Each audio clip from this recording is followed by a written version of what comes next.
Good morning. Kaming mag-asawa ay nagkagalak na nakabalik sa city. Kami po ay nanggaling sa disyerto ng Ruwais. So I am Brother Dong. Para po sa mga hindi nakakilala, I think officially a former elder here in Grace Covenant Church, and I am a recent member of the Evangelical Church of Aldana. Pastor David Snyder and the brothers and sisters in TEC Aldana greets GCC, Grace Covenant Church. So again, let me read to you Psalm 131 before we pray. Psalm 131. I have calmed and quieted my soul. A song of ascents of David. O Lord, my heart is not lifted up. My eyes are not raised too high. I do not occupy myself with things too great and too marvelous for me, but I have calmed and quieted my soul. Like a weaned child with its mother, like a weaned child is my soul within me. O Israel, hope in the Lord from this time forth and forevermore. Let us pray. Father our God, we bless you and praise you. May we find, O Lord, this morning that being humbled and quieted in front of you is the fulfillment for us rather than facing your wrath, Father God. We thank you for giving us your Son, our Lord and Savior, Jesus Christ, to reconcile us to you so we can come to you in humility and contentment. In Jesus' mighty name we pray. Amen. I am glad to visit and find you well, brothers and sisters. So, we have been under many changes in this year uh, as a church. So God has appointed for Grace Covenant Church to be still an instrument of the gospel here in the city of Abu Dhabi. So it is an encouragement for me that the church continues to live and proclaim the gospel in this city. So namimiss man natin ang isa't isa pero nakakalugod ang faithfulness nyo sa pagpapagal para maipaabot ang gospel sa mga mahal sa buhay. At mga kaibigan dito sa city, sa mga Bible study, pati na rin sa mga gathering, maging sa galahan. So, at least sure tayo sa gospel, kahit sa gala, di ba?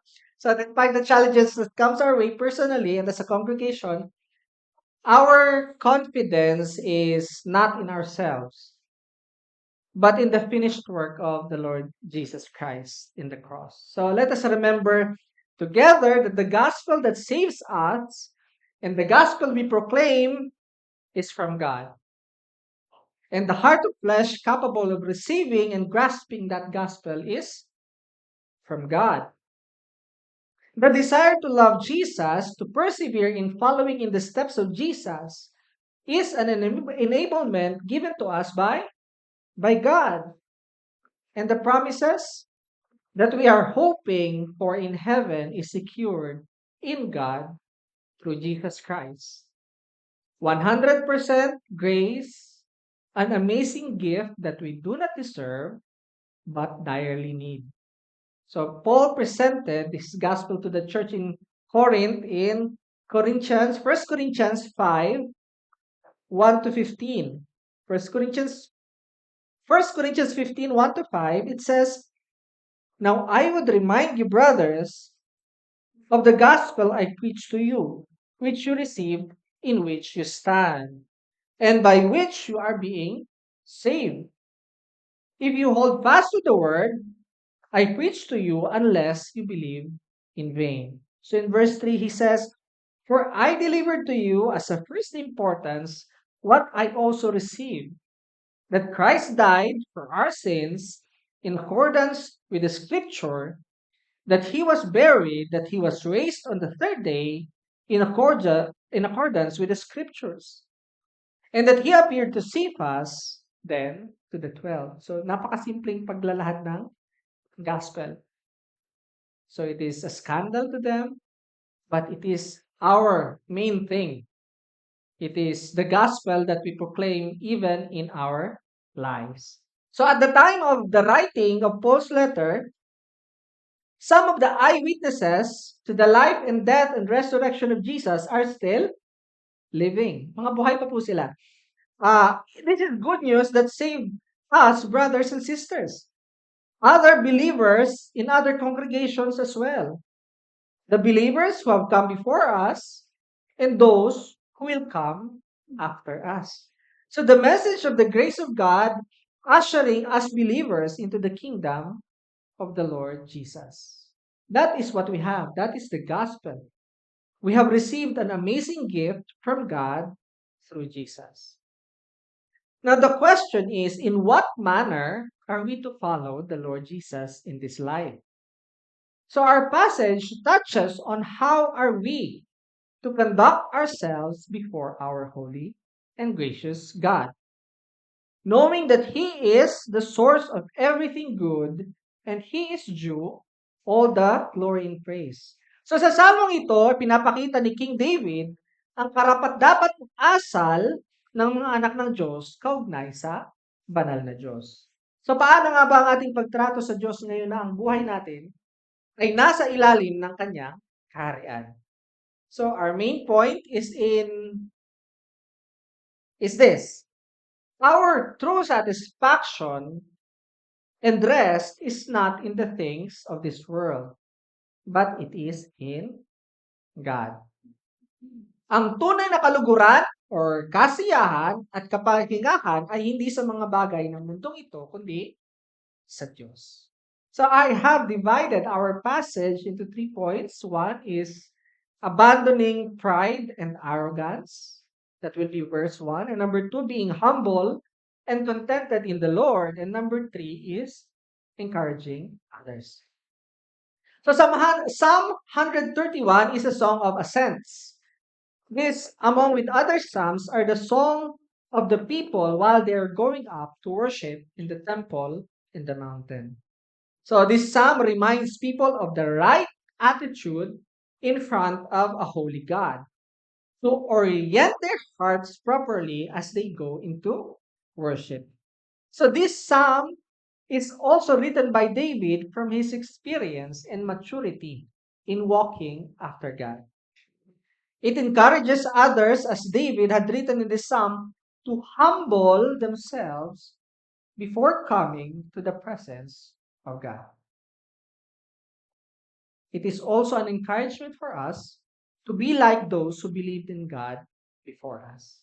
So as we know, alam po natin yung story ni David, no? As we know in the life of David that he is a man. He is a man. Despite that he is elected, he is man after all. Though he was appointed by God to rule Israel, he has weaknesses, and it is recorded for us that he sinned. So what we have in this psalm is David's wisdom as he learned it from God through his life, both of obedience and disobedience to God. Okay? So David being a ruler in Israel has a big impact to all the people, just as our leaders have big impact on our lives. So his decision in his personal life, as well as a ruler, affected the people that God had placed in his care, whether it be driven by pride or by humility. And we also, normal people, tayo pong mga normal na nilalang, cannot live in a vacuum by ourselves. That is why our actions and decisions affects other people surrounding us, whether we do whether whatever we do is driven by pride or humility. So point number 1, abandoning pride and arrogance. So pagsasantabi ng pagmamataas at ng kayabangan. So one of the ingredients of Satan's temptation in the Garden of Eden was pride. He wanted mankind to have a pride like his. Genesis 3:4-6 says this. Genesis 3, verses 4 to 6, it says, "But the serpent said to the woman, you will not surely die. For God knows," ito yung sabi ni Satanas, "for God knows that when you eat of it, your eyes will be open and you will be like God, knowing good and evil. Like God. That is pride. So when the woman saw the tree was good for food, that it was a delight to the eyes, and that the tree was to be desired to make one wise. Pride. She took of its fruit and ate, and she also gave some to her husband who was with her, and he ate. So hindi lang kinain ni Eva ang mansanas dahil sa pride, shinare niya pa sa kanyang asawa. Okay? Since that time, man is naturally proud. And man's pride is not only towards other men, but after Satan, man is also proud against his own God. He is proud against God. So in Psalm 131, verse 1, David says, O Lord, my heart is not lifted up, my eyes are not raised too high. I do not occupy myself with things too great and too marvelous for me. So David declares to the Lord that he is positioning himself in a proper place with respect to God. Why is that? Because even David, when complacent, is proud even against God. That is why he intentionally lowers his heart, lowers his gaze, lowers his reach to intentionally show God that he acknowledges God who is sovereign over him. So, people who do not have the gospel today may have God or gods. But these are gods that is fitted for their own wants. Which is, if you think carefully, that if their God are there to fit the purpose that they have set, essentially, they are the God of their own self. People who does not have the gospel relies also on what they have here in this life. So they reject gospel because of the temporal things that they possess. I-reject nila yung gospel kasi okay naman sila. Things that they possess such as beauty, wealth, health, prestige, power, accomplishments, relations, which are the things that they think sets them above other people, which is the source of their pride. People holding to false gospel have a watered down Jesus that could be anything less than who he truly is. Less than being Savior and the Lord. They could falsely think Jesus as an ATM, only giving, taking blessing, a marriage counselor, a life coach, a model, a teacher, a mere prophet, anything that is short of giving Jesus the full authority over their lives. They want that false Jesus because they want a Jesus that fits their own purposes. They want a Jesus that is their own making. So yun po, di ba? May mga taong papasok sa simbahan dahil sa problema nila para masolve ang kanilang problema. At hindi nila kayang tanggapin si Jesus na isang banal at makapangyarihang Diyos. A normal man, a spiritually dead man, a sinner, when faced with the true gospel, cannot escape the reality that Jesus is Lord. So this is where we stand. This is a primary doctrine. Jesus, being Lord, is never dependent on anything, and it is never dependent on the acceptance of man. Jesus will always be Lord. So next slide. And it is pride and arrogance that hinders man from coming to terms with the reality that Jesus is Lord. It is pride and arrogance that makes a small man dare to reject his Lord, despite that the gospel is God's manifestation of his love in his Son, Jesus. Ang pagiging mapagmataas at kayabangan ng isang makasalanan ang hahadlang sa kanya para tanggapin na si Jesus ay Panginoon. Kahit na ang gospel na ang kaparaanan ng Diyos na maipaabot sa kanya ang kanyang pagmamahal sa tao sa pamamagitan ng kaligtasan na sinakatuparan ni Jesus. So man's arrogance extends not only in rejecting God. Now, they are trying to undo what God has done and what God has said in creation. So in our age, they are trying to deny what is right and wrong. They are doing their best to eliminate the guilt of their sin. If possible, to erase their sin and force us not to call them on their sin. So tayong mga Christian ay pinapahiya, di ba? So they want to dismantle sex and language at the same time and enforce their perversion on the whole society as their rights, as their freedom, and as the new normal. And we who believed in the gospel were once like this kind of people, the normal, spiritually dead and earthly people. But by the proclamation of the gospel and the working of the Holy Spirit in our hearts, we saw ourselves in the light of who truly God is. So nakita natin ang kalalagayan natin in relation kung sino talaga ang Diyos. So we saw our helplessness in front of God's justice. That none of our sins escape His knowledge. He never forgets. He will hold us accountable. And all of the prideful men and women steadily moves towards the inescapable moment where they would face God and be judged. But in His Son Jesus, God offered men what?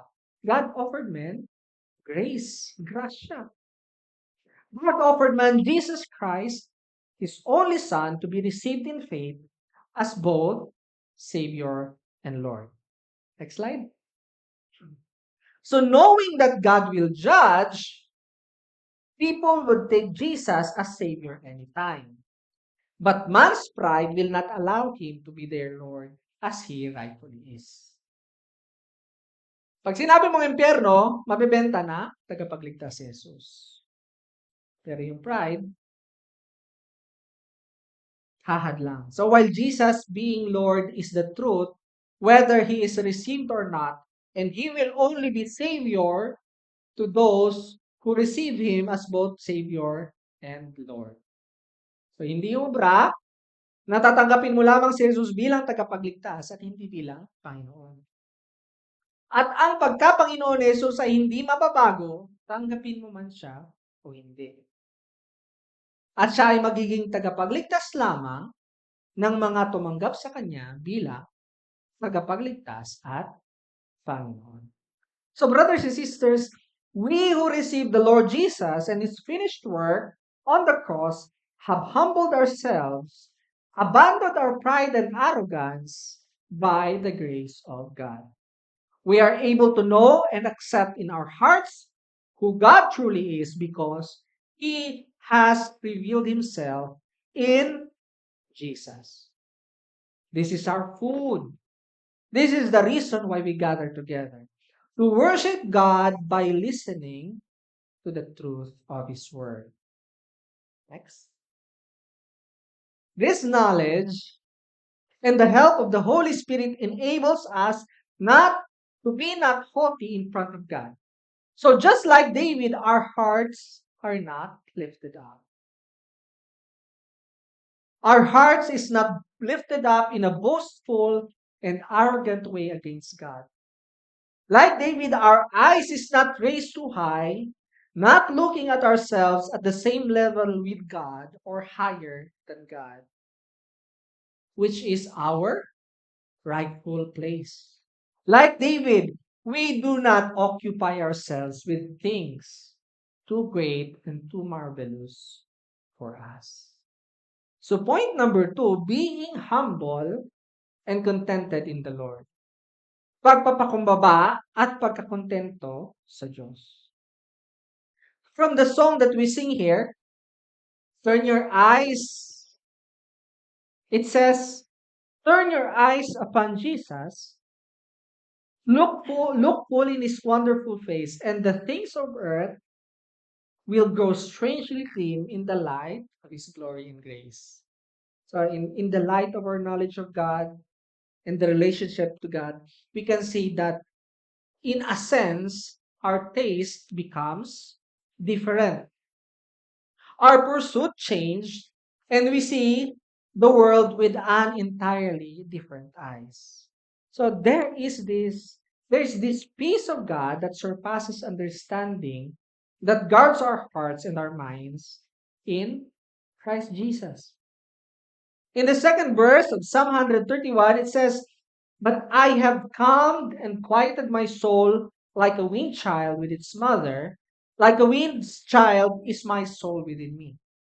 So David shows us that he calmed his soul like a child, like a contented child in God's embrace. So this is a picture of a child that is already weaned from its mother's milk.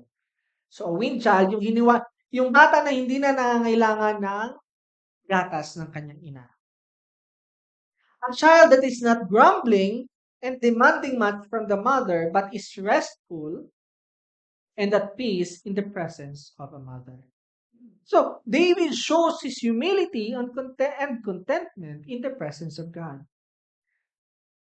People see this peace and contentment in you, brothers and sisters. And people ask why we are following in the steps of the Lord Jesus, despite of the things that we forego and deny ourselves for his sake. And we answer like Paul that our knowing of Jesus or our relationship with him is worth it. Di ba, makakaisip, sa mga normal na tao, hindi lang maintindihan ng isang Kristiyano. Pero ang sinasabi mo lagi is, karapat dapat si Jesus na pagkatiwalaan ng ating buhay. And they do not understand it at all, or rather, they cannot accept that the value of knowing Jesus is more than what this world can offer. An example is a sister in the Philippines. Uh, a sister in the Philippines was once a successful businesswoman. Successful businesswoman. And she's living in sin with another woman.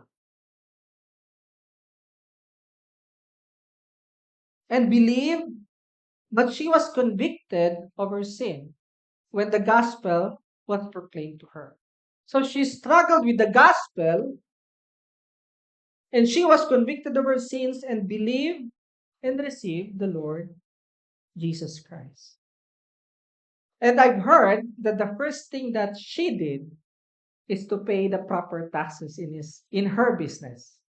Nagbayad siya ng, ang una niyang ginawa, nagbayad siya ng tamang buwis. Lahat ng kinita, naka-record, pinakita sa BIR at binayaran yung tamang buwis. And she also repented of her ungodly relationships. And the cost of that obedience to the Lord are relationships. Relationships to people and damage to her business. Yun po yung cost, yung nawala sa kanya. So I've heard lately that her business was downsized. And her earning is just enough to continue. But she is happy. she has peace, and she is walking with the Lord Jesus. So many people view those who are walking with the Lord as people who lost their minds. People could accept someone with virtue, but if the virtue is because you follow Jesus, dun minsan nagkaka-problema because of the normal man's pride. But what blows their mind is that we want to be in obedience to Jesus. Our comfort is in our obedience. It is our peace that we are in peace with the one we follow, despite all of our struggles in the world. So the thing that the world immediately sees in us is what we lost. Kung ano ang nawala sa'yo nung pumasok ka sa simbahan. Because what they see that we lose is what they value. But what they cannot see and cannot understand is that what we have gained. We have gained God's peace because we are forgiven of our sins. And the wrath of God was satisfied in the cross of Jesus. We have gained our true purpose. That is, in all that we do in this life, we glorify God. And we have gained life because we will be in the presence of the one who is the author of life. That is the source of our comfort, brothers and sisters. That we will be struggling in all our lives, but God is with us in all the steps of the way until we finally see Him in glory. Yet, we struggle, di ba? Ang buhay ay struggle. We struggle like everyone living today. We do not live like we do not even care in the world because of our hope. Hindi tayo namamanhid dahil may Diyos tayo sa dulo. Makikita natin ang Diyos, pupunta tayo sa langit. Hindi ganon. We carry our burden and we are also being burdened. We sometimes forget, we sometimes are shaken, we sometimes are grieved, but God has put us in His body, the church. Together we remind one another of our hope. Our godly lives remind one another that our Lord Jesus, through the Holy Spirit, is working in each of our lives. And hindi lang naman tayo pagdurusa, di ba? We are also happy. Happy? We are also happy and joyous people. In John 10:10, Jesus said that He came that we may have life and have it abundantly. And in Proverbs 10:22, it says, the blessings of the Lord makes rich, and He adds no sorrow to it. Walang sabit. So we savor and enjoy the good things in this world. Here's the key phrase, just as it is. We enjoy the good things in this world just as it is. We understand that the happiness it provides is fleeting, and God meant it to be enjoyed only for a moment. Next slide. We do not trust earthly things. Okay lang. Magsisenyas lang ako. May marker ako. We do not trust earthly things to fill our spiritual and eternal needs. Hindi po natin inaasahan na punuan ng mga bagay sa mundong ito ang ating spiritual at pangwalang hanggan na kailangan. So, ang kaibahan po ng pagsasaya ng isang Christian kumpara sa hindi Christian ay ang ating pagsasaya ay patungo sa pasasalamat at papuri sa Diyos. The difference with our happiness and the world's happiness is that our happiness results into thanking and praising God.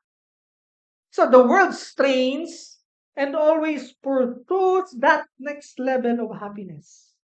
And it leaves them empty, an emotional high that will never be satisfied, and a thirst that can never be quenched.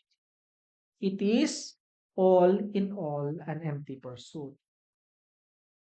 So matuwa ka, may Jordan 1 ka, Hindi ka pa natatuwa sa Jordan nun, lumabas na yung Jordan 2. 'Di ba? Mga gano'ng bagay. So, walang katapusang Jordan. Nakaisang cabinet ka na. Okay? So, hindi. Sa iba naman is investment yun. Pasintabi lang focus. So, next slide. We who follow Jesus Christ has the proper perspective. We suffer and struggle with an anchor of hope that is Jesus. When we are happy, we rejoice and celebrate with thanksgiving to God in Jesus Christ. Tayo po ay may tamang pagtingin sa mga bagay-bagay. Sa gitna ng paghihirap, angkla tayo kay Jesus na ating pag-asa at sa ating ligaya ay may pasasalamat sa Diyos kay Jesus. Next slide. Knowing and living in the goodness of God like David, we can say from our heart that we have calmed and quieted our soul. Like a weaned child with its mother, like a weaned child is my soul within me. Point number 3, next slide. Encouraging others or paghikayat ang pagpapatibay sa iba. So Psalm 131 verse 3 says, O Israel, hope in the Lord from this time forth and forevermore. David encourages the people of God to depend and hope in the Lord. So in the fullness of time, God revealed His Son Jesus to us. And Jesus accomplished for us the gospel that saves us from the consequence of our sin. Not only Israel, but also we who are Gentiles can put our hope in the Lord. So let us not forget that the gospel is good news. And we who experienced and tasted that the Lord Jesus Christ is good are living witnesses of that goodness. We are the encouragement for one another, brothers and sisters. The church is where we draw our strength to face the world as followers of Jesus Christ.